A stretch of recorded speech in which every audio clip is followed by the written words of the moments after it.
आजकाल ना मी बऱ्याच रील्समध्ये बघते की लहान मुलांना काय खायला द्यायचं याबद्दल खूप छान छान रेसिपीज असतात आणि ट्रस्ट मी त्या रेसिपीज खूप टेम्पटिंग असतात.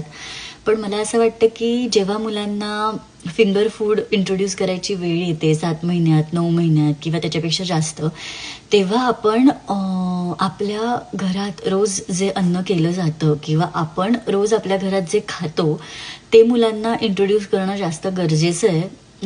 रादर आपण खूप अट्रॅक्टिव्ह डिशेस मुलांसाठी बनवणं.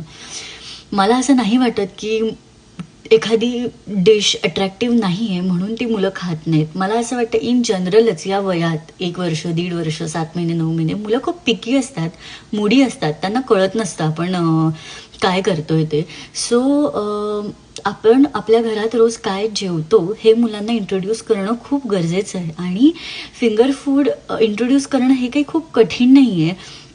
आपल्या बाजारात सगळी फळं अवेलेबल असतात. सो कलिंगडाच्या बिया काढून किंवा खरबुजाच्या बिया काढून त्याची फोड करून, पिकलेलं पेर त्याची चकती करून, उकडलेलं बीट, उकडलेलं गाजर त्याच्या फोडी करून, बटाटा, रताळं, उकडलेली ब्रोकोली असे कितीतरी पदार्थ आपण फिंगर फूड म्हणून मुलांना इंट्रोड्यूस करू शकतो.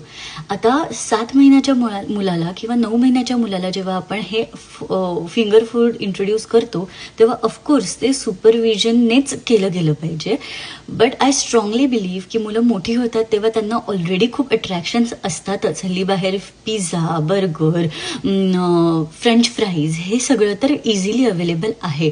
सो जोपर्यंत ती घरात आहे तोपर्यंत आपण जिथे राहतो तिकडे काय आपण रोज खातो हे मुलांना आत्तापासून कळणं खूप गरजेचं आहे, कारण अशाच सवयी लागतात.